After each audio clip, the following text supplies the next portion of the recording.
Chat podcast, the weekly podcast of MinnesotaVikingsChat.com, featuring me, your host, David Erickson, and with me today, Rick Birmingham from Minneapolis. Hey, Rick.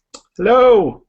And Adrian Perryman is not with us this week, so it's a Rick and I solo, or duo, I guess. The NFL draft starts on April 25 and goes, I think, 3 days this year. So for the next few weeks, we'll be discussing potential picks for the Vikings in their areas of need, and of course, the Vikings' one area of need is glaring need is receiver. And so the Vikings have 11 picks, 2 in the first round.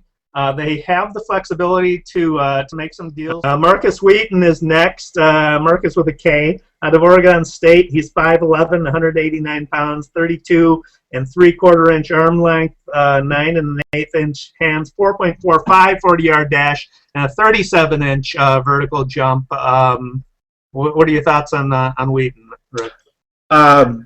Small, obviously going to be a problem if he's 190 pounds. You know, he's going to be the size of the smaller cornerbacks, not the really small ones. But it looked like he had some trouble getting away from physical corners, and now he's going to see them all.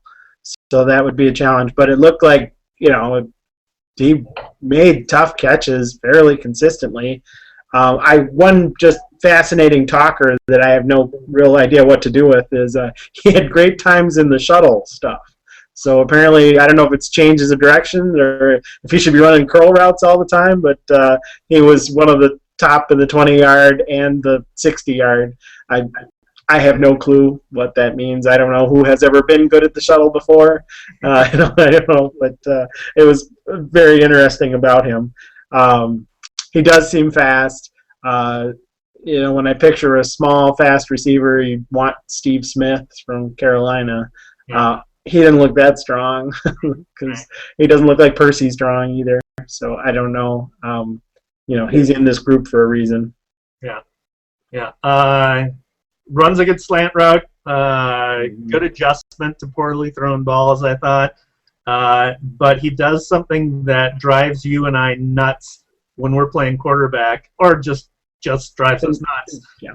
He jumps for balls that he doesn't have to jump for. Yeah. So he wants to catch the ball in his gut, and the ball isn't thrown at that level, so he jumps so his hands are in that position rather than just catching the ball normal. Got to break him of that habit. Seemed like a willing blocker, but I think he's a slot receiver too.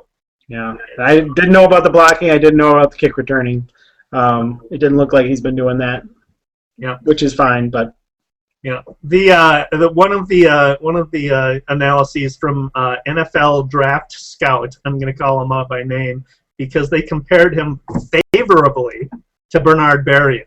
No. I didn't see that. They lost a lot of credibility with me on that call. I suspect Berrien is faster. We should mention that he and Justin Hunter are the only ones in the 4.4 speed area. All these other guys we're talking about are 4.5. Yep.